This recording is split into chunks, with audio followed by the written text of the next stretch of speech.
Hello दोस्तों, तो आज के दिन मैं आप लोगों के लिए लेकर आ चुका हूँ एक न्यू एनीमे डांगवा सीरीज को, जिसको देखने में आपको काफी ज्यादा मजा आने वाला है। क्योंकि हमारा मेन लीड जिस वर्ल्ड से बिलोंग करता है उस जगह पर सभी लोग अपनी पावर को बढ़ाने के लिए कल्टीवेशन करते हैं, मगर वहीं पर हमारे मेन लीड के साथ कुछ उल्टा है। क्योंकि उसे अपने पावर को बढ़ाने के लिए एआई सिस्टम के द्वारा दिए हुए टास्क को कम्प्लीट करना पड़ता है। साथ ही हमारे मेन लीड के पास एक और खास पावर है, और वो पावर ये है कि वो अपने आसपास मौजूद लोगों की इमोशंस को अपने पावर के तौर पर यूज कर सकता है, जिस वजह से उसकी स्ट्रेंथ कुछ समय के लिए काफी ज्यादा बढ़ जाती है। लेकिन अभी तक हमारे मेन लीड ने अपनी कल्टीवेशन जर्नी को स्टार्ट नहीं किया है, जिस वजह से उसके आसपास के लोग उसे हमेशा बुली करते रहते हैं। लेकिन एक दिन अचानक से हमारे मेन लीड की एआई सिस्टम उसको होली सेक ज्वाइन करने का टास्क देती है, जिस टास्क को कंप्लीट करने के लिए हमारा मेन लीड होली सेक में आ जाता है। लेकिन इस जगह पर पहले से ही काफी सारे डिसिपल्स थे, क्योंकि आज के दिन होली सेक अपने सेक के अंदर टैलेंटेड डिसिपल्स को रिक्रूट करने वाला था। लेकिन उसके लिए इन डिसिपल्स को एक टेस्ट को पास करना होगा। लेकिन तभी हम होली सेक के एल्डर्स को देखते हैं, जो कि यहाँ पर मौजूद सभी डिसिपल्स के टेस्ट को लेने के लिए आ जाते हैं। और अब वो ग्राउंड में एक गोल्डन बेल को समन करते हुए सभी डिसिपल्स से कहने लगे थे कि जो कोई भी इस बेल को बजा पाएगा वो हमारे सेट के अंदर दाखिल हो सकता है। जो सुनकर एक डिसिपल काफी ज्यादा जोश में आकर उस बेल को बजाने के लिए बेल के पास आकर उसके ऊपर अटैक करता है, मगर वो इस बेल को नहीं बजा पाता है। इसलिए वो और भी ज्यादा कोशिश करता है, मगर उसकी कोशिश यहाँ पर नाकाम हो जाती है। जो देखकर वो एल्डर से कहने लगा था कि एल्डर, मुझे लगता है कि आपका ये गोल्डन बेल खराब हो गया है। जो सुनकर एल्डर समझ जाते हैं कि ये डिसिपल यहाँ पर बस नाटक कर रहा है और हमारा टाइम वेस्ट करने की कोशिश कर रहा है। और अब धीरे धीरे करके काफी सारे डिसिपल्स इस बेल को बजाने की कोशिश करते हैं, मगर वो भी इसमें फेल हो जाते हैं। जो देखकर एल्डर्स यहाँ पर निराश हो जाते हैं। लेकिन तभी एक डिसिपल आकर इस बेल को एक मर्तबा बजा देता है, जिस वजह से सभी एल्डर्स काफी ज्यादा खुश हो गए थे। दूसरी तरफ हम उस डिसिपल को देखते हैं जो एल्डर से पूछते हुए कहने लगा था कि एल्डर्स, वैसे आप मुझे बता सकते हैं कि हम इस बेल को कितनी बार बजा सकते हैं? तो एल्डर उससे कहने लगे थे कि हम इस बेल को मिनिमम 1 बार और मैक्सिमम 9 बार बजा सकते हैं। और अब एल्डर उस डिसिपल से कहते हैं कि तुमने एक बार इस बेल को बजा लिया है, इस वजह से अब तुम हमारे सेट के आउटर डिसिपल बन चुके हो। जो सुनकर वो काफी ज्यादा खुश हो जाता है, और अब एल्डर उसे वहाँ से गायब कर देते हैं। जिसके बाद आखिरी में हमारा हीरो शाओयुन इस टेस्ट को देने के लिए आ गया था। हमारे हीरो शाओयुन को देखकर सभी डिसिपल्स उसका मजाक उड़ाने लगे थे, क्योंकि शाओयुन ने तो अभी तक अपनी कल्टीवेशन को भी स्टार्ट नहीं किया। इसलिए उन सभी को लग रहा था कि शाओयुन इस टेस्ट को पास नहीं कर पाएगा। वहीं पर सभी एल्डर्स को भी लग रहा था कि शाओयुन बस यहाँ पर ड्रामा करने के लिए आया है।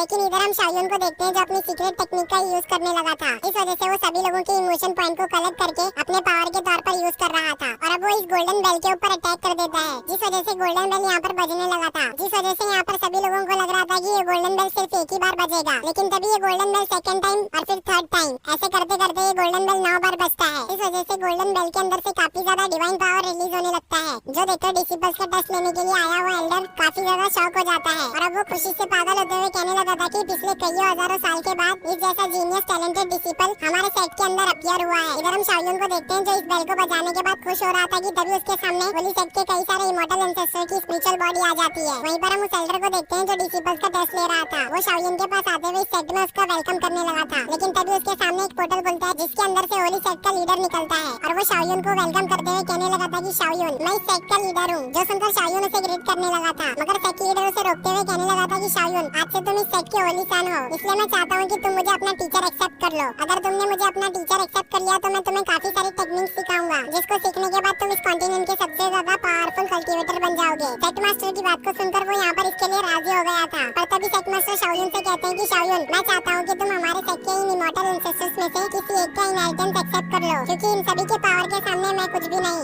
इधर हम एक एंसेस्टर को देखते हैं जो शाओयुन से कहने लगे थे कि शाओयुन, मैं एक थंडर एम्परर हूँ, अगर तुमने मेरे इनहेरिटेंस को ले लिया तो तुम भी थंडर एम्परर बन जाओगे और तुम थंडर को जैसे चाहे वैसे कंट्रोल कर सकते हो। जिस पर दूसरे एंसेस्टर शाओयुन से कहने लगे थे कि शाओयुन, तुम इसकी बात पर ध्यान मत दो, तुम मेरे इनहेरिटेंस को एक्सेप्ट करो, क्योंकि मैं एक फायर एम्परर हूँ। अगर तुमने मेरे इनहेरिटेंस को एक्सेप्ट कर लिया तो तुम भी मेरी तरह इमॉर्टलिटी को अचीव कर लोगे। अभी यहाँ पर सभी एंसेस्टर शाओयुन को मनाने में लगे हुए थे कि तभी इस जगह पर एक पोर्टल खुलता है और उसके अंदर से एक मास्टर निकलकर बाहर आता है, जिसको देखकर एक इमॉर्टल एंसेस्टर कहने लगा था कि एम्परर डीटियन, आखिरकार तुम यहाँ पर क्या कर रहे हो? जिस पर वो कुछ भी नहीं कहते, और अब वो शाओयुन से कहते हैं कि शाओयुन, मैं चाहता हूँ कि तुम मेरे केओस सूत्रा को कल्टीवेट करो, क्योंकि अगर तुमने केओस सूत्रा को कल्टीवेट किया तो तुम मेरी तरह होली बॉडी को बना सकते हो, जिसका यूज करते हुए तुम अपने लेवल पर इनविंसिबल हो जाओगे और तुम्हारा मुकाबला उस लेवल पर कोई भी नहीं कर पाएगा। जिस पर थंडर एम्परर हंसते हुए कहने लगा था कि डीटियन, मुझे पता है कि केओस सूत्रा सच में बहुत ही ज्यादा पावरफुल है, और अगर केओस सूत्रा को किसी ने परफेक्शन तक कल्टीवेट कर लिया तो वो बहुत ही ज्यादा पावरफुल हो जाएगा। मगर क्या तुम्हें नहीं पता कि इसको कल्टीवेट करना बहुत ही ज्यादा मुश्किल है? एंशिएंट टाइम से लेकर अब तक केओस सूत्रा को कोई भी परफेक्शन तक कल्टीवेट नहीं कर पाया है, और वैसे भी तुम्हें तो पता ही है कि केओस सूत्रा को कल्टीवेट कल्टीवेट करने के बाद तुम अपने कल्टीवेशन के पीक पर ही अटक गए हो।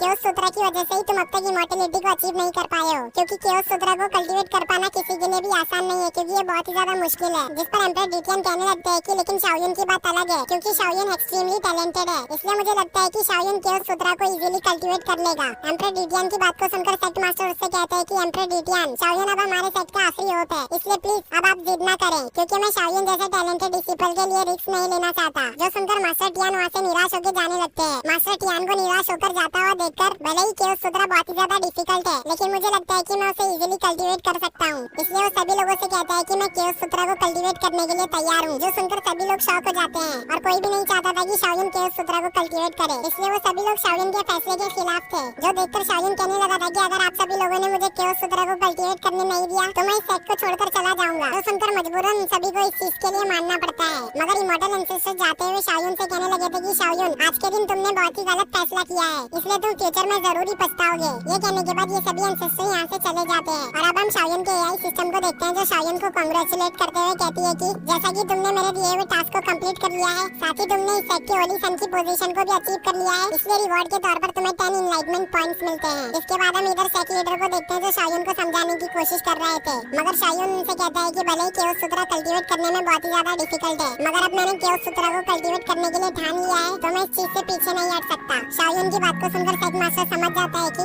अब चाहे शाओयुन को कितना भी समझा लो वो मानने वाला नहीं है, इसलिए वो यहाँ से चले जाते हैं। और अब शाओयुन अपने मास्टर ड्यूटियन के पास जाते हुए उन्हें रिस्पेक्ट पेश करते हुए कहने लगा था कि साइकिल शाओयुन मास्टर को ग्रेट करता है, जिस पर मास्टर ड्यूटियन काफी ज्यादा खुश हो गए थे और वो खुश होते हुए शाओयुन से कहने लगते हैं अब तुम्हें अगले 100 सालों तक काफी ज्यादा हार्डवर्क करना पड़ेगा। जिस पर शाओयुन उनसे पूछता है कि आखिरकार अगले 100 सालों तक क्यों, जिस पर मास्टर ड्यूटियन उससे कहते हैं कि वो इसलिए क्योंकि अभी के मेरे कल्टीवेशन लेवल को देखा जाए तो मैं उस हिसाब से सिर्फ 1000 साल ही जी सकता हूँ, लेकिन मैंने अपनी जिंदगी के 1000 सालों में से 900 साल तो पहले ही जी लिया है, इस वजह से मेरे पास अब 100 साल ही बचे हुए हैं। अगर तुम 100 सालों के अंदर केओस सूत्र को मास्टर नहीं कर पाए तो तुम भी मेरी तरह अपनी कल्टीवेशन के पीक पर अटक जाओगे। जो सुनकर शाओयुन अपने मन में कहने लगा था कि मैंने इस बुट्टे को अपना मास्टर बनाकर कहीं गलती तो नहीं कर दी। जिसके बाद हमारा सीन शिफ्ट होकर सेट के अंदर आता है, जहाँ पर शाओयुन केओस सूत्र को कल्टीवेट कर रहा था। वहीं पर हम मास्टर ड्यूटियन को देखते हैं, जो कि शाओयुन के पास खड़े होकर शाओयुन को केओस सूत्र कल्टीवेट करते हुए देख रहे थे। पर तभी उनके पास एक एल्डर आते हुए कहने लगा था कि मास्टर, जहाँ तक मुझे पता है आपको केओस सूत्र के फर्स्ट फॉर्म को कल्टीवेट करने में टोटल 7 दिन लग गए थे। तो वो कहते हैं कि हाँ मुझे ये पता है, इसलिए तो मैं डिवाइन लिक्विड को शाओयुन के लिए बना रहा हूँ। तभी वो एल्डर शाओयुन को देखकर कहने लगा था कि मास्टर, इसने तो पहले लेवल को इतनी जल्दी सीख लिया। एल्डर का यहाँ पर अभी ये कहना खत्म हुआ ही नहीं था कि तभी दूसरे और तीसरे लेवल को भी सीख लिया। वो अभी यहाँ पर ये देखकर हैरान हो ही रहा था कि तभी शाओयुन धीरे धीरे करके सभी लेवल्स को सीख जाता है, जो देखकर मास्टर ड्यूटियन भी काफी ज्यादा शॉक हो जाते हैं। वहीं पर उनके साथ खड़ा हुआ एल्डर कहने लगा था कि मास्टर, आपको केओस सूत्र को पूरी तरह से समझने में 20 साल लग गए, लेकिन आपके डिसाइपल ने तो बस कुछ घंटे में ही पूरे लेवल को सीख लिया। इधर हम शाओयुन को देखते हैं, जिसकी बॉडी से काफी सारी एनर्जी निकलकर आसमान में जा रही थी, जिस एनर्जी को सेट मास्टर भी देख लेते हैं और वो इस एनर्जी को देखकर कहने लगे थे कि लगता है इस बार एम्परर ड्यूटियन अपना सब कुछ शाओयुन के ऊपर लगा रहे हैं। और इसी के साथ हमारा ये मजेदार सा एपिसोड यहीं पर एंड हो जाता है। गाइस, एक बार कमेंट में जरूर से बता देना कि आपको ये न्यू सीरीज कैसी लगी।